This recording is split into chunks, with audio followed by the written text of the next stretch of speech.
Guys, we're on episode 90 of Stone and Clay, episode 90. That gets me excited. We are coming around the corner for 100. Today's episode is a solo episode, mostly going to be responding to some fan questions, so just kind of doing a Q&A. There was a bunch of them this time, and I'm going to go through all of them, but I will say there's a lot of questions I've touched on before. People have asked me before, or I've just gotten into myself. But I think there's utility in attempting to respond authentically again, because people change and answers change, and sometimes, a really simple question that you've answered before, if you really think about it, your answer is a tiny bit different in the present. So, but maybe it'll be exactly the same. I've reviewed the questions, but I haven't really, written down my answers or anything. So, I do want to start with this quote that I read this week. I was sort of,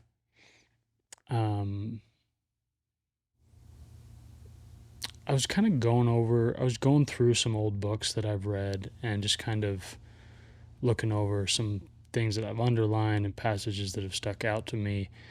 And I haven't even finished this book, actually. It's one of those books that I started, really loved, but it's like 800 pages long. So I got distracted, read a different book, whatever. It's East of Eden by John Steinbeck. And I like John Steinbeck. I've only really read his shorter novels. The Pearl, The Red Pony, Of Mice and Men. I haven't read Grapes of Wrath, and I have aspirations to read East of Eden. But anyway, I've actually quoted East of Eden before on the show, but I don't think it was a different quote. But it says, and it's talking about this farmland and these people in kind of a Depression era land where things are scarce and agriculture and food and weather play a big part of life. And it says, and it never failed that during the dry years, the people forgot about the rich years. And during the wet years, they lost all memory of the dry years. It was always that way. And I just remember thinking after I read this is such a microcosm for my life. Like, and you're always in one season or another, right? Or you're in between. It's kind of a temperate season. There's a little bit of moisture. There's a little bit of dryness. There's a little bit of wetness. But, when I'm in an abundant state, when I'm receiving a lot, when I'm feeling grateful, when I'm feeling blessed, I forget about the dry season. I forget about the pain. I forget about the days of desperation. I forget about the hopelessness. I forget about the want. But the wet season doesn't, it feels like the wet season, the rainy season, the green season doesn't last as long, but maybe that's in my head too. So I think it's important and useful to remember that these are just seasons. I'm going to read it one more time. And it never failed that during the dry years, the people forgot about the rich years. And during the wet years, they lost all memory of the dry years. It was always that way. And it seems like it's always that way with me. So my prayer for myself is that I can remember the rich years and the dry years equally and not get caught up in which one I'm in, but to just be in, just live. Okay, let's get to these questions. The first one is, what is your relationship with anger? Hopefully it's a dying relationship. Anger is not one of my main emotions I feel. I think there's a few things that trigger anger for me, and they're pretty trivial. I tend to, and honestly, most anger I feel is towards myself. So actually, any anger issues I have that are very minimal, because I'm just not an angry person, I would lean more sad than anything. Um, is yeah, when I'm struggling with a task, when I'm feeling less than accomplished, when I can't get something done, I get angry with myself. Um, I get angry with myself playing sports. Probably the most I get angry with other people is in sports. Because for the most part, the people I encounter in my day-to-day life, no matter what they do to me, doesn't really cause me a lot of anger, because I tend to be of the belief that whatever they're projecting just has nothing to do with me, you know. So yeah, I think I have a pretty healthy relationship with anger. If anything, I could improve on, you know, being less angry with myself. Um, Embarrassing moment in your life. I don't know, the last decade it's been a little bit embarrassing. No, let's see. I remember one time I was driving to meet a girl. We were gonna like meet somewhere. No, I was gonna pick her up. I was gonna pick her up and we were gonna go to dinner. And the hood of my car starts to smoke on the freeway, but it starts to smoke violently. So much so that smoke starts to come into my car while I'm driving. Luckily, I was right by an exit, so I get off an exit. I roll the window down and stick my head out so I can see. I'm going like 2 miles an hour. I see there's like a gas station over here, and I like hopped over a curb because I couldn't see the curb.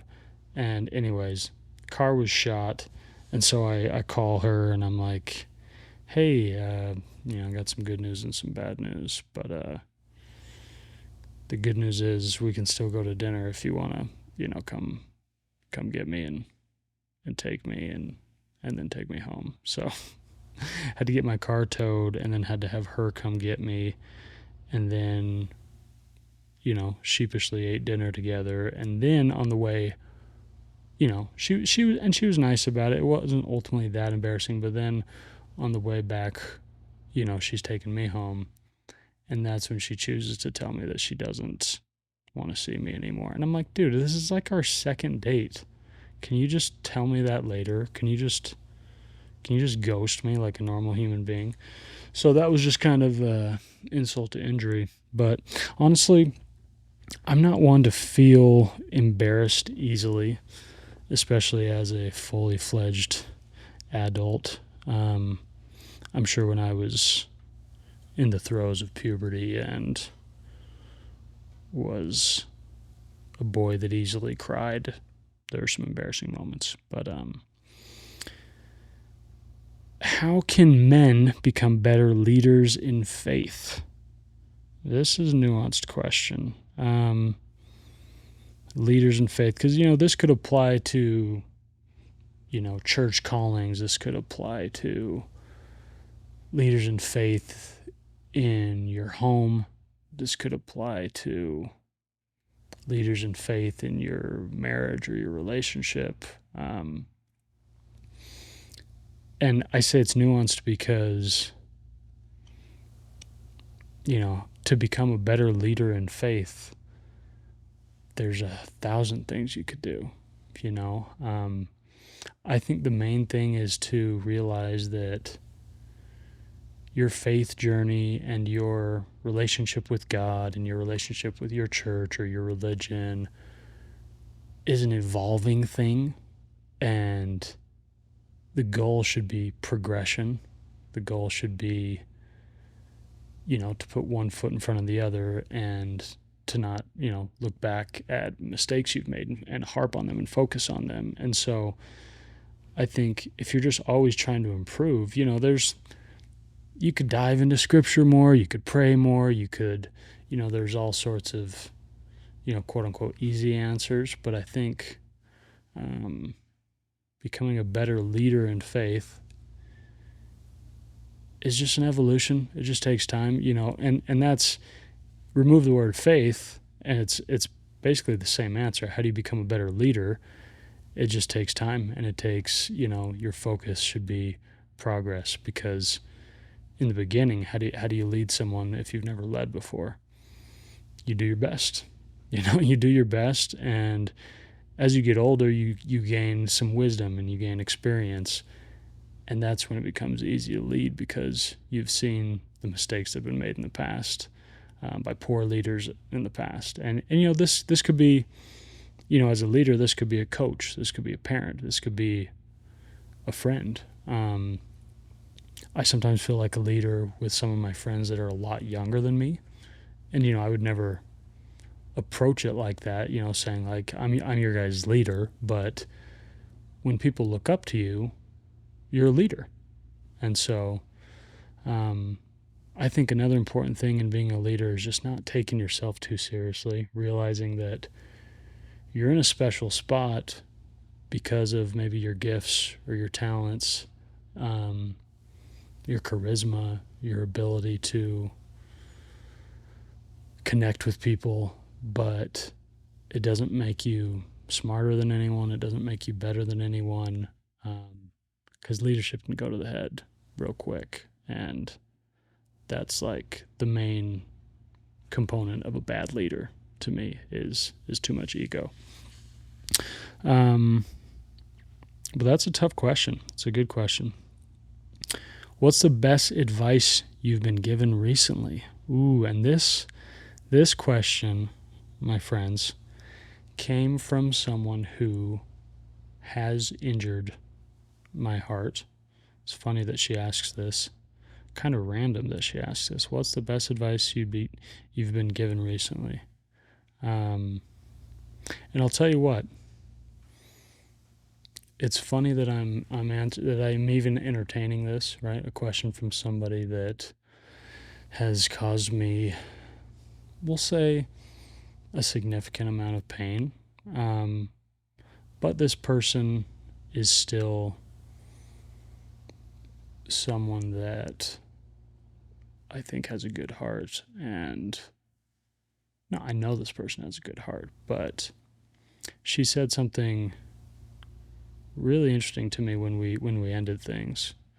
She said that no matter whatever happened between us, she would always listen to my podcasts, read my books, consume my art. And in the moment, I don't know, it felt like a weird backhanded consolation, like, okay, cool, but you don't want to be with me, so what does that really mean? But in a way, it's kind of beautiful that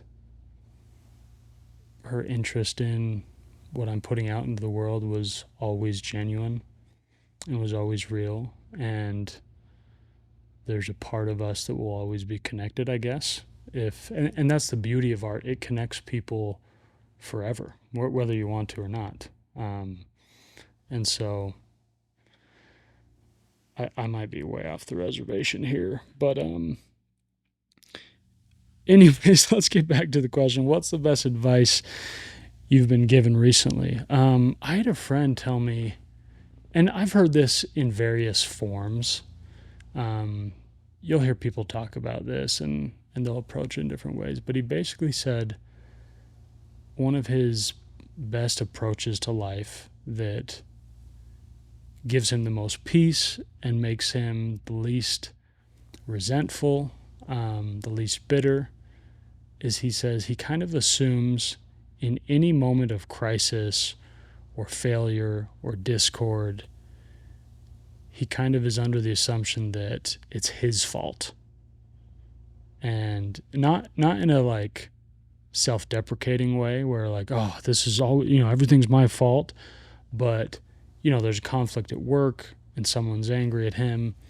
He goes in with the assumption that, well, maybe this is his fault, or maybe there's a bit or a piece that's his fault. And I really like it because it's kind of the opposite of the victim mentality. Because the truth is, like, whether it's your fault or not, it doesn't really matter. I think we get way too focused on being right in a scenario. But I think when wrong has been done to you, even if it's pretty darn clear that it was not your fault, I think it's a good practice to say, okay, maybe it wasn't my fault, but why am I in this predicament? And maybe I had, maybe it was complete malice on their part actually. But why have I put myself in a position to receive it? And I think every once in a while, something terrible will happen and you'll realize, man, I was completely an innocent bystander. But I think in a lot of these trivial disagreements and arguments and moments of contention, it's good to look inward and say, okay, am I at fault? And maybe not assume guilt, but at least ask yourself, is there a reason why people are angry at me? Is there a reason why I'm being dismissed? And that's been really good, healthy advice for me. I think you can do this in so many scenarios, because life is full of interpersonal relationships and moments where people assume you're at fault or tell you you're at fault, and you can go around always assuming they're wrong, or you can take those moments as opportunities to look inward and see, is there partial truth involved? Is there any part of that narrative that might be true? I think that's a good approach. So thank you to the human who asked me that. Have you ever thought about moving somewhere crazy just for some fresh air? It sounds fun. I've thought about it. I think in an alternative reality, I would enjoy doing that for a lot of reasons. Ultimately, I just care too much about being in a general vicinity of the people I love the most. So, there's a big part of me that would enjoy just moving to New York, finding a little ghetto apartment in Brooklyn and living amongst artists and meeting new people and trying new restaurants every day and being kind of soaked in the romanticism of that metropolitan life. But ultimately, I care about living by my best friends and my sister and my parents way more than I care about some bohemian adventure. And I think when I was younger, I used to think like, oh, I want to do that someday. But I think now I've realized like I can kind of get those little bits that I romanticize and fantasize about. I can get those bits just from traveling. I don't need to live somewhere. And I've moved around enough to know that people kind of determine my happiness way more than geography. Some people, I live in Utah now, and so many people talk about, oh, I could never live anywhere else with these mountains and the skiing and everything. And to me, I'm like, I love Utah because this is where 90% of my close friends are, and the majority of my immediate family, and a lot of my cousins and extended family. And that's how I used to feel about Arizona. I lived in Arizona from age 7 to 14. And, when I lived there, my grandparents lived there, and more aunts and uncles and cousins and all my friends back then, but now it's different. And so to me, the geography is kind of secondary. Yeah, I like the beautiful mountains and I liked a lot of the desert aspects of Arizona, the palm trees, the Gila monsters. But yeah, I don't know that I would ever do that. Just sort of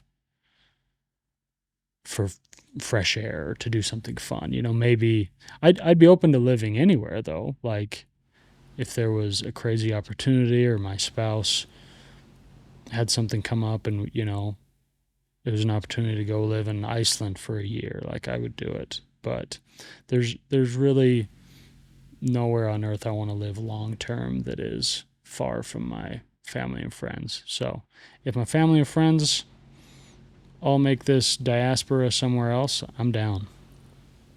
Um, this next question, maybe the hardest one here. Are you happy? It's funny. This question gets asked probably every time I do a Q&A. Sometimes I include it, sometimes I don't. It's a funny question because I don't think it's the right question. I don't think it really matters. I really don't. Because how can you quantify if you're happy? It's posed as if it's a yes or no question. But if I look at my whole day, like when I wake up, am I happy? It's like, no, I'm ornery. I'm hungry. I need to go to the bathroom. My eyes are dry. Like I'm thinking about all the things I have to do for the day. And you know what? Some people wake up with more gratitude. I'm not one of those people. I feel grateful at night, but um, but then my day progresses. I have a tasty lunch. I'm happy in that moment. I get a text from a friend. I'm happy. Um, but then 30 seconds later, I realize something that stresses me out. Something I need to accomplish that I'm behind on, and all of a sudden I'm not happy. Right. So I feel like happiness is this emotion that is constantly coming and going and coming and going. And to generalize my state and say that I'm either yes happy or unhappy, I just don't think is very accurate. Am I content? Am I fulfilled? These are maybe more appropriate questions, but still difficult to answer because there are a lot of things in life that bring me contentment and fulfillment, but not always.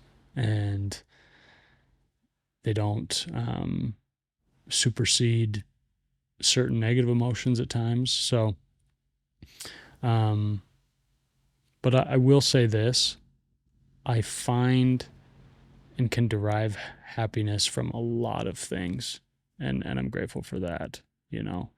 I've talked about this before,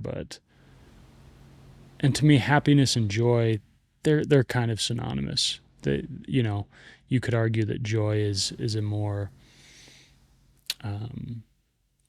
permanent state or everlasting emotion.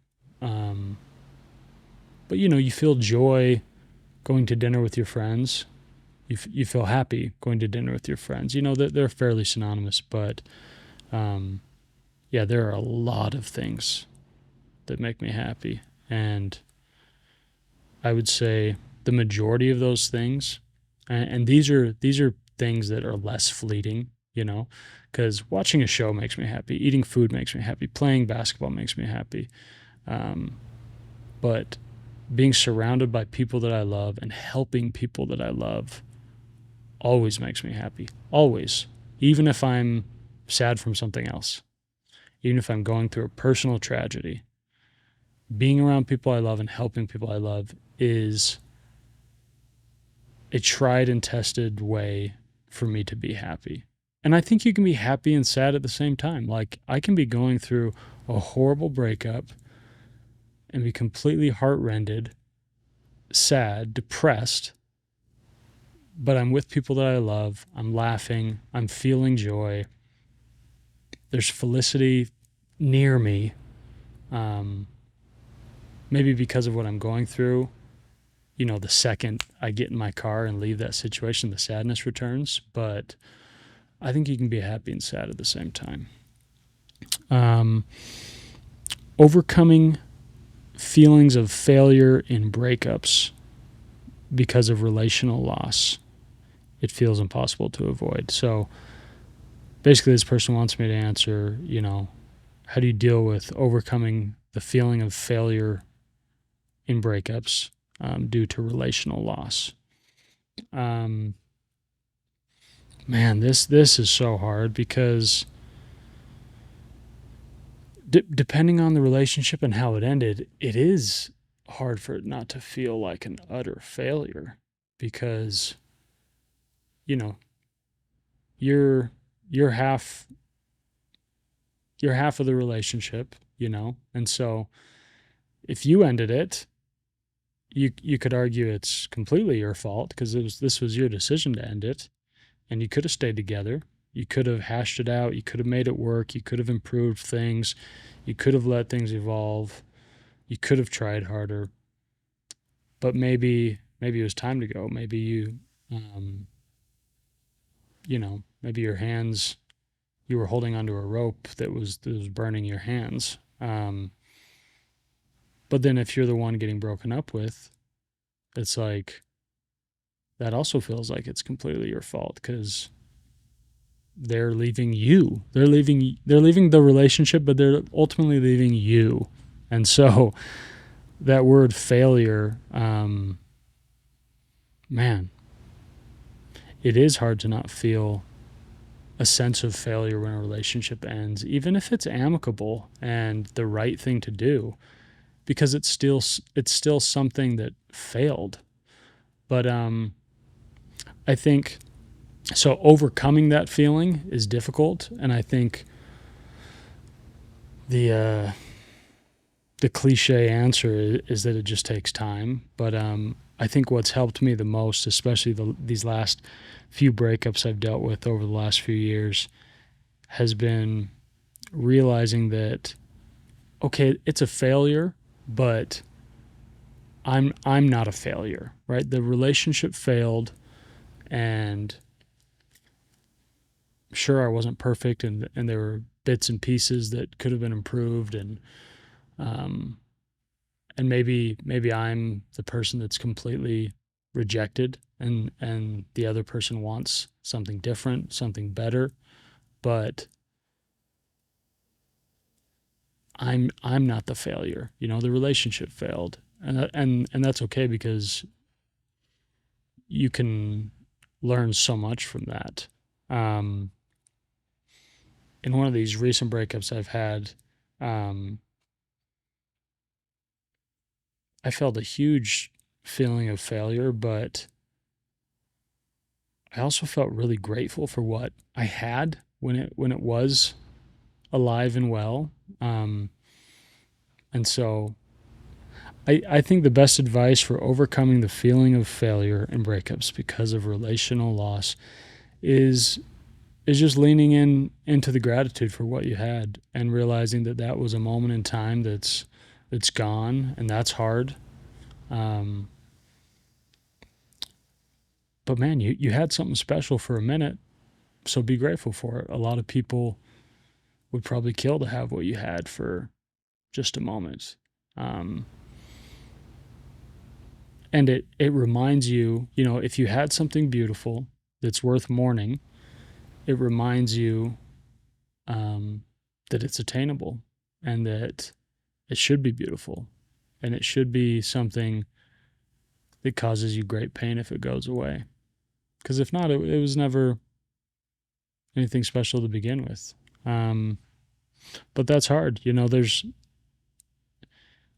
I talk to people going through breakups all the time, and I just always feel like my advice is trite because you literally just feel better with time, but sometimes it takes a long freaking time. And um, there's lots of things you can do you know, to not make it worse, but you can be doing all the work, all the therapy, um, and sometimes it just still hurts, you know? Um, what qualities do you look for in a potential partner? Um, That's a good question. There's so many things, and as I've dated more and more, I've discovered more things that I want in a potential partner, but I think over time they've become less superficial and they've become just more defined. I think when I was younger, if you'd asked me when I was 19, like, what do you want in a wife? I probably could have written you down a list. I probably had a list, but it was all very ambiguous. It was like, I want a hot wife. I want her to be smart. I want her to be spiritual. And I want her to be, like, have a great sense of humor. And what else? I'd say, like, great personality. It's like, okay. Let's, first of all, a hot wife. What does that really mean? A hot wife, as I've come to realize, really just means I need somebody I'm deeply attracted to. I need somebody that I'm excited to see and I'm excited to be around. I'm excited to touch. It's physical chemistry, it's intimacy, it's all those things. So it's not just this ethereal, I need my wife to be hot, because that doesn't mean anything, right? I want there to be a deep attraction. That's more important. Um, and then, I used to say I want her to be smart, but it's like, what does that mean? And I realized over the years, I want a girl that's on a similar intellectual plane as me, whatever that is. And it doesn't mean she needs to be as well read as me, and she needs to know the things that I know, or she needs to have tested as well as me, because and the truth is I probably don't want a girl that's deeply smarter than me, because we're not equally yoked, right? And so I realized it's not about us having the same intelligence, the same IQ. It's about us being on a similar plane and kind of seeing the world in a similar way and understanding things in a similar way and speaking in a similar way. That's way more important than, like, someone with a similar GPA or IQ score.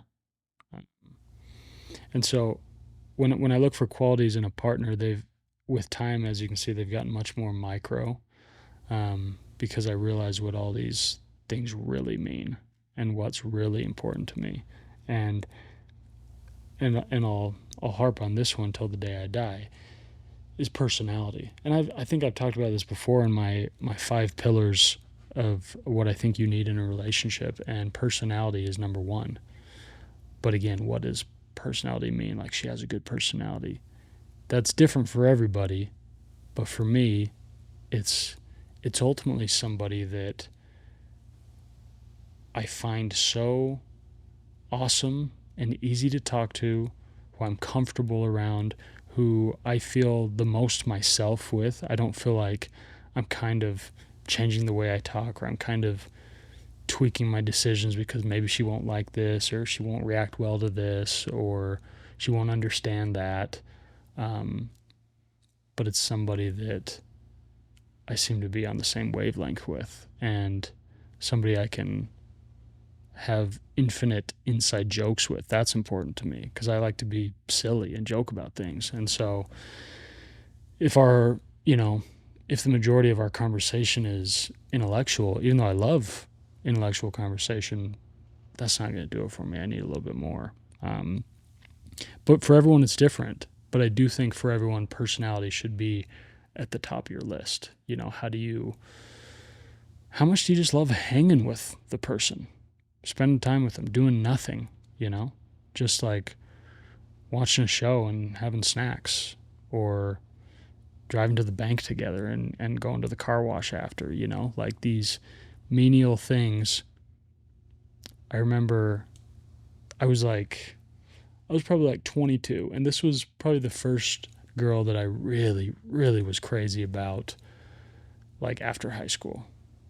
And I remember we were kind of starting to date. We weren't official yet, but we were like, we'd hold hands in public, and we were getting there. We were close. And I remember she wanted me to go to the grocery store with her, and I don't even know if we got any items, but I just remember like walking around with her, laughing, holding hands. I was stoked to just be seen with her. I was stoked to just like have her ask about my day and to tell her about a song I liked. Like the whole experience, just being, I think we were in Walmart, just being in Walmart together meant the world to me. And that's because I loved her personality, right? And so I didn't care what we were doing. It could have been any activity. I didn't care. And so I think that's what you have to look at. Let's see. Current favorite podcast. I listen to a lot of Joe Rogan. Joe Rogan isn't necessarily my favorite podcast host, but he is the top podcast in the world, so he has incredible guests, and he is a good podcast host, though. He moderates things really well. He's deeply curious, and so I tend to like a lot of his guests. I like the Rich Roll podcast. I love This Past Weekend with Theo Von. Theo Von's probably my favorite comedian. The Jordan Peterson podcast. Yeah, those are probably my favorites. What are the 2 biggest lessons you've learned from previous relationships? I think when relationships end, I don't find myself saying, there's the lesson I learned. I think it takes more time for it to really settle in.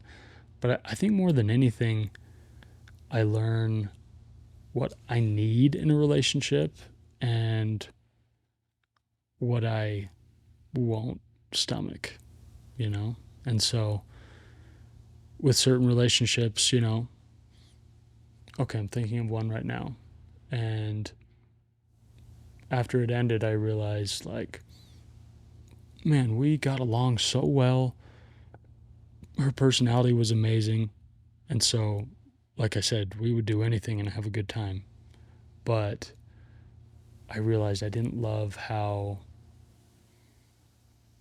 sort of superficial she was about certain things. Like, she cared about things that I thought shouldn't matter as much. And before dating her, I didn't realize that was an issue. Like, if it came about, that would be an issue. Because even though they were kind of minor things, what I learned is that we viewed the world really differently. And it's fine for there to be some differences, but I think in a lot of relationships you realize what is actually a deal breaker, And the thing is, I expressed these issues to her, and because when I see something that's like a quote unquote deal breaker for me, I'll address it and try to move forward, and because I'm open to people changing, but if it doesn't change, then I gotta go.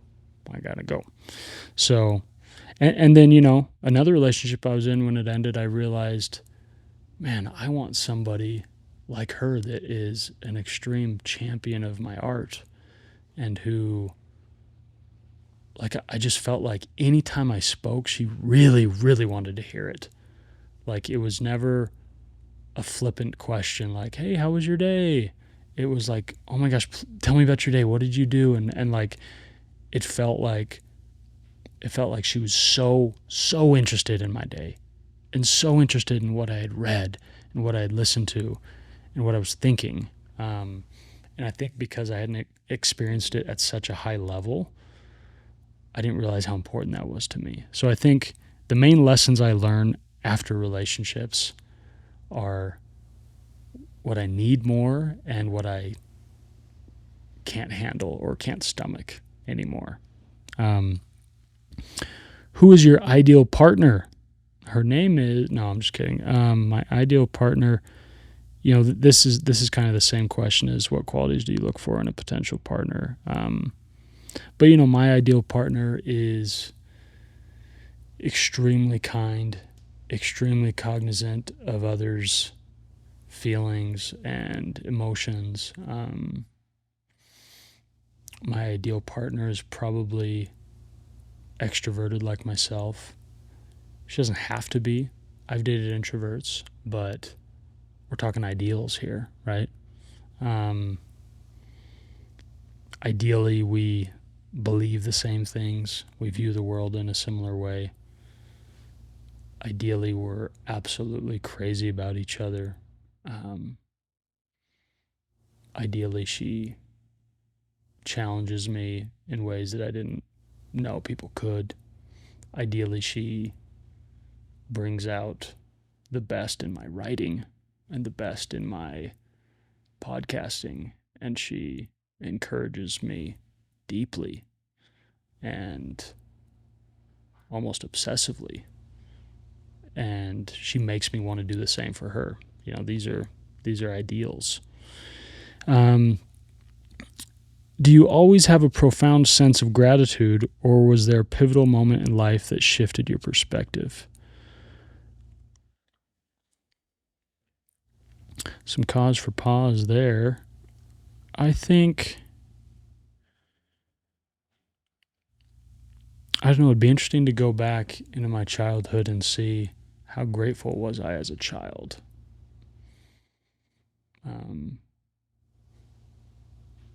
Because I think you're taught gratitude.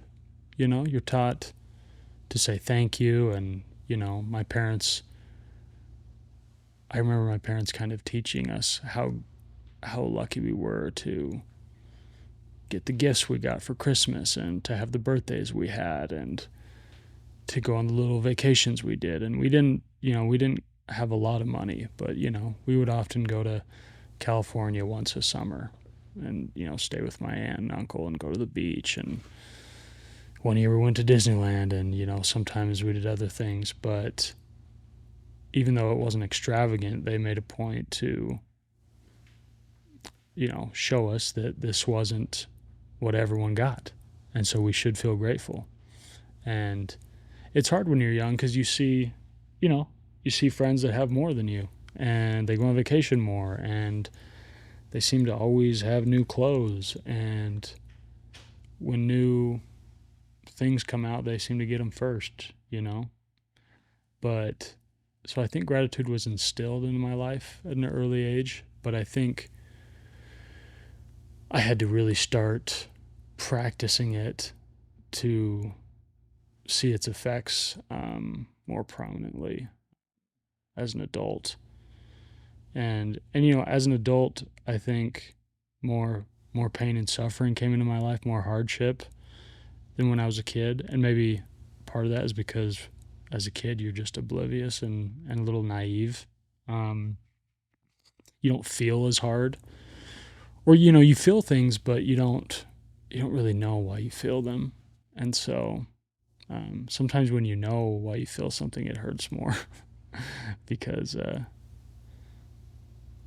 you just, the reasons for the hurt cause more hurt, But I don't know that there was a pivotal moment. I think I've always enjoyed being grateful and expressing it, and I saw the joy it brought my mom when I profusely thanked her for making dinner, or when I went out of my way to call my grandma and thank her for the birthday card. These little things, I saw that it brought me joy. And so I think as I got older, I started trying to recognize the obscure and the small things that I should be grateful for, because it became easier to be like, well, obviously I'm grateful for my family and for living in America and for having this and having that and for being healthy, but I'm still sad, or I'm still going through something. So how can I find more? And so I've personally found more utility in looking for really small moments of gratitude because the big ones just seem obvious. Um, but I think there's utility in all of it. I had a friend the other day. This is another great piece of advice. Tell me that he does this thing with his kids and with his wife where they'll be doing something fun as a family, and they'll stop and say a gratitude prayer.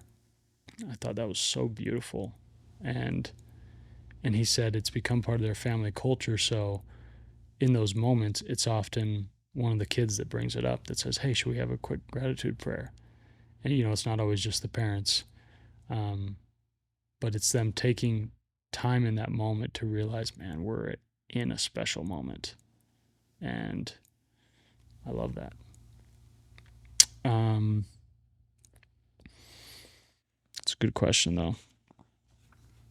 Okay, a few more, maybe a lot more, but at least a few more. How do you feel about the idea of single versus available? And do they evoke similar or different visceral responses? um, I'll tell you what, I'm not one to get overly worked up or triggered by words. Um, because, yeah, certain words have certain connotations, and sometimes they're negative and sometimes they, yeah, maybe for some people, the word single, um, why is there a fly in here? There's no reason for a fly to be in this podcast. For some people, yeah, I don't know why the word single would be triggering, but it's like, to me, if you're triggered by one word, so you replace it with something else, it's just a euphemism. It doesn't change what someone's trying to communicate. So, yeah, I don't have a visceral response to the word single versus available. I'm both of those things. I'm single and available. They kind of go hand in hand. Same with they also asked interested versus eligible. I don't care. I like words so much. I like when people use different phrases. So I think sometimes I get bugged at people asking questions that are just so simple and basic, and so they feel like they're not that earnest. Um, but I don't care about the specific words they use. It's just more of, um, I don't know, was that a unique thought you just had, or do you just think that's something you should ask because you don't know what else to say? I don't like those kinds of questions. Um, but you have to give people grace. People are doing the best they can. And if somebody asks you a question you don't like, it probably wasn't out of malice. They probably just didn't think about it as much as you'd like them to think about it. I touched on this a little bit, but this question is thoughts on being equally yoked in dating. I think this is really important, but it's hard to measure. Um, you know, you could be way more successful in your career than your partner, but they are way more emotionally intelligent. You could be way more spiritual than your partner, but they are way more savvy financially. Like, there's so many categories of life. Um, so to be equally yoked, I think it's kind of a feel thing, you can look across the board and you could probably make a spreadsheet and decide, but I think maybe a better question is, does for both of you, is it a relationship where you feel challenged and you feel like your partner makes you a better person? Because if you feel like you make your partner a better person, but the opposite is not the case, then you're probably not equally yoked.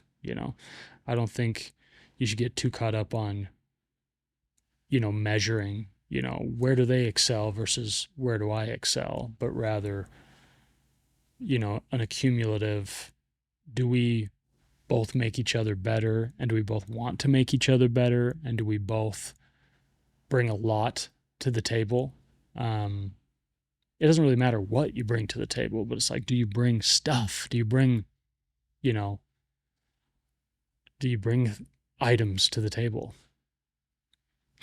And that goes back to my 5 pillars of dating that I believe in, which is, personality, attraction, spirituality, intellect, emotional wellness. Um, so yeah, chew on that for a little bit. One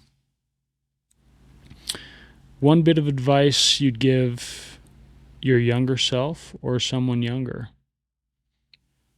I've definitely done this before on the podcast. We'll say just someone younger. Who knows what I would tell my younger self? I would probably just tell myself to avoid very specific things that brought me a level of dysphoria. But someone younger than me, first of all, I don't like just spouting out advice when I don't know somebody very well. But if someone young came to me and was like, hey man, like, I look up to you, I trust you, what do you got for me? I would maybe say, this is my advice, but maybe you're already doing this. So if you are, maybe just double down and focus on this. But I think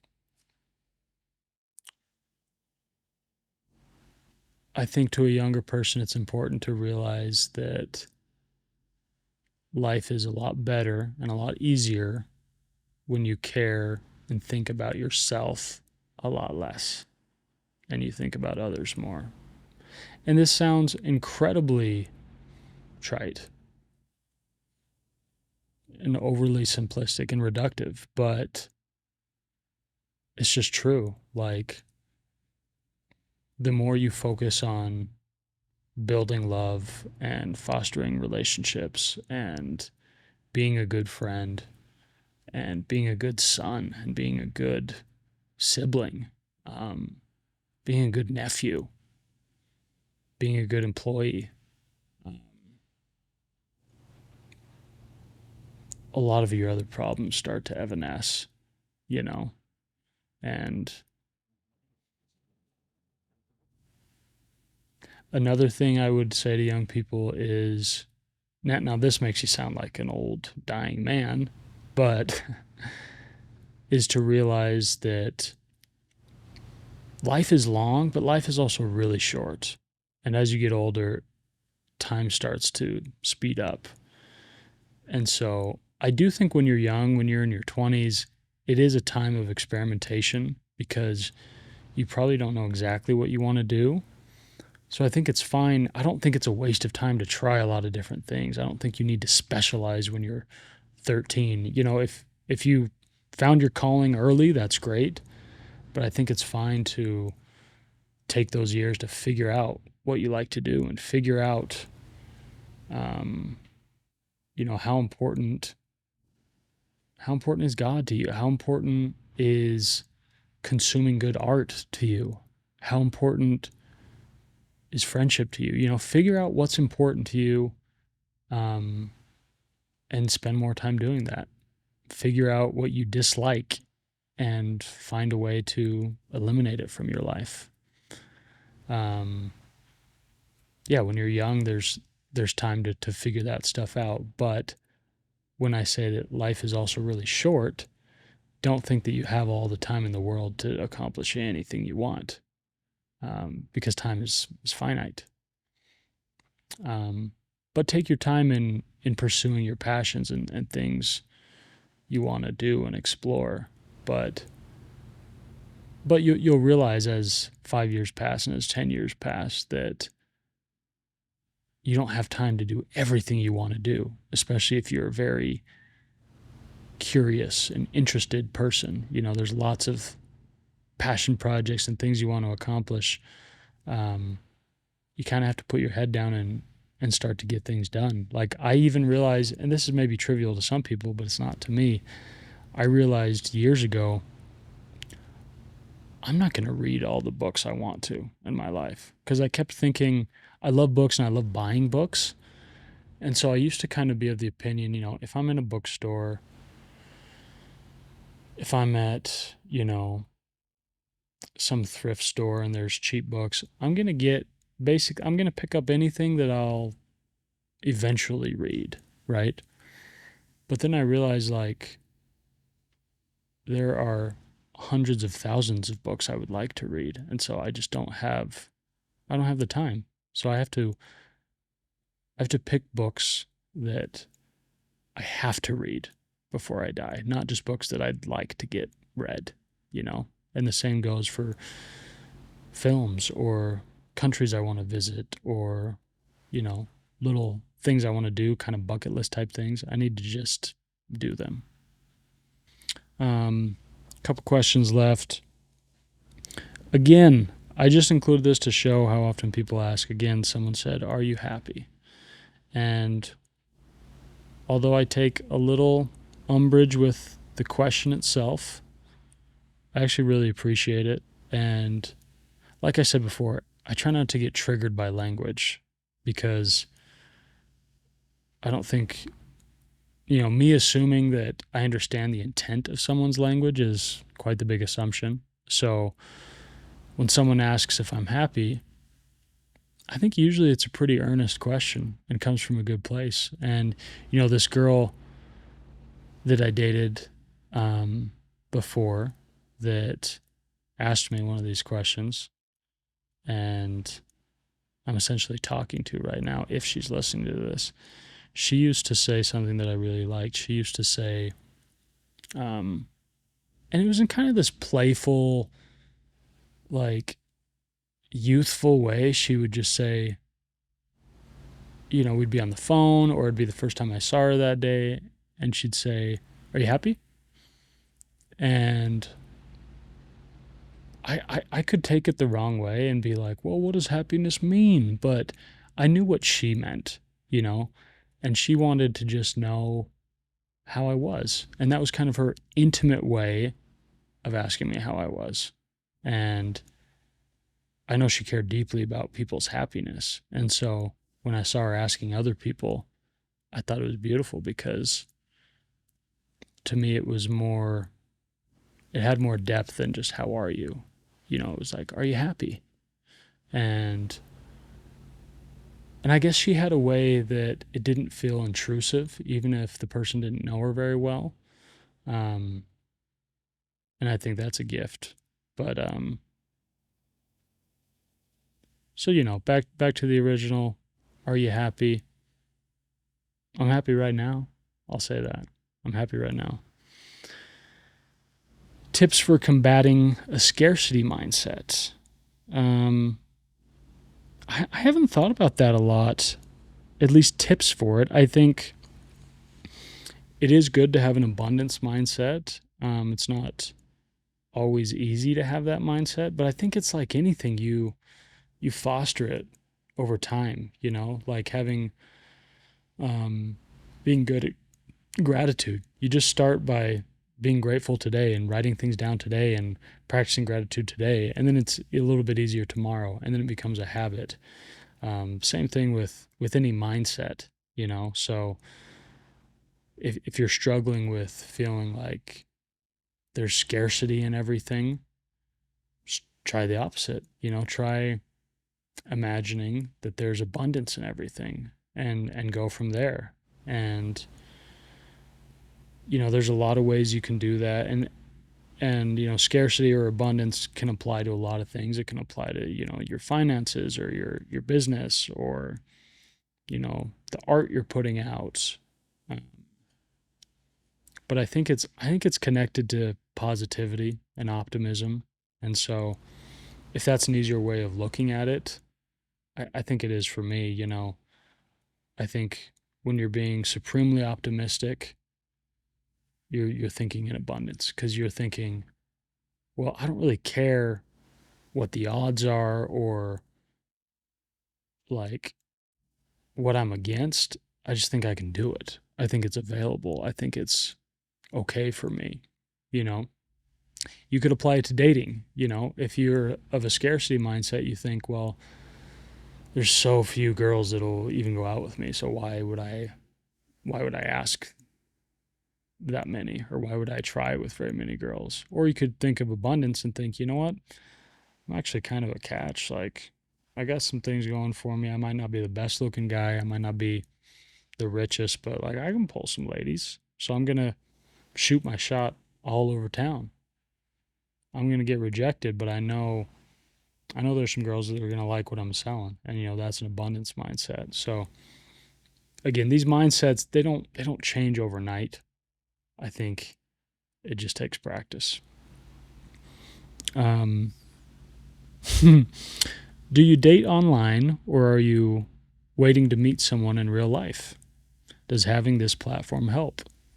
It's a good question. Listen, I'm here for all of it. I I've said this from the beginning because I've been on dating apps since essentially their inception, and I've had a lot of success on them. Had a lot of the opposite of success, but the same has been true with meeting girls in real life. And so I think if you are single and you're in the dating market, you shouldn't be above trying any way to meet people, you know? Um, but maybe the apps aren't for you. Maybe that's not where you shine. Maybe it causes more pain than anything for you, but I don't mind the apps.